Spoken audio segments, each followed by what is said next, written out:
It's a very slow journey. A high school athlete severely injured during a football game talks about the challenges he now faces. Rashawn Council's family recently settled their lawsuit against the Grossmont Union High School District. They say he suffered a concussion and the district did not do enough to help him. He spoke only to Team 10's Melissa Messiha about his hope for the future.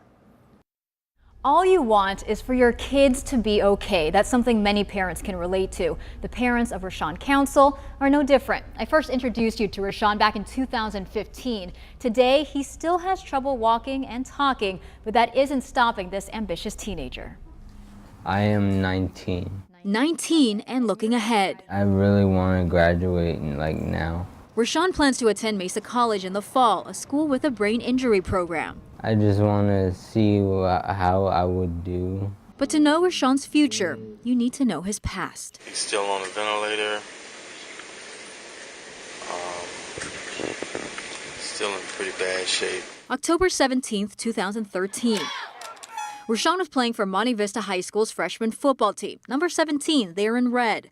This video doesn't show the exact hit that changed the course of his life, but that October game, his parents said, nearly killed him.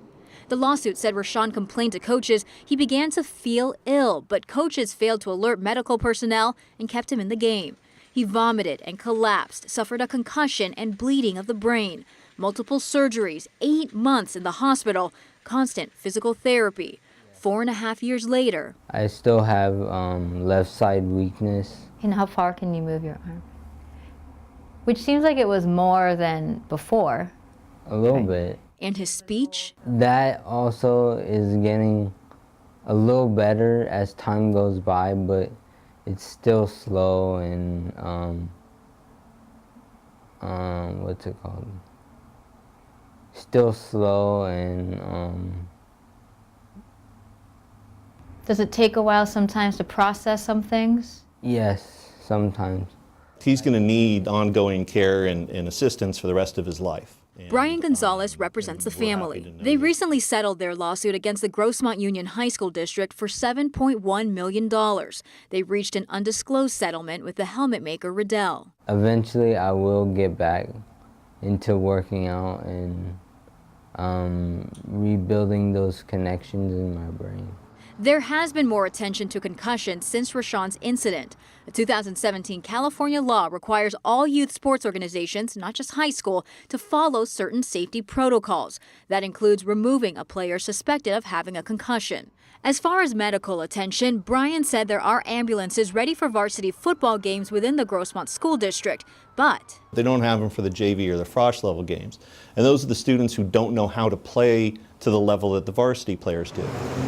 the school district told me in 2015 they have physicians at varsity games and trainers will be at all home games and may be at visiting games for all 3 levels of football. The deputy superintendent didn't say if that policy was updated. Instead, he told Team 10 they provide concussion training and compliance with state concussion guidelines, appropriate support staff, 911 protocols, and recertification or replacement of helmets prior to each season. I'm not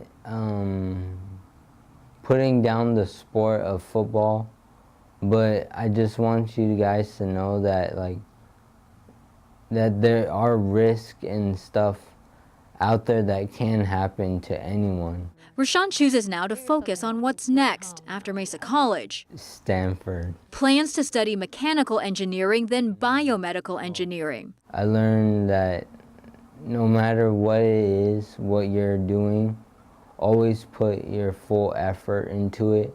A young man with no plans to slow down anytime soon. Melissa Messiha, Team 10.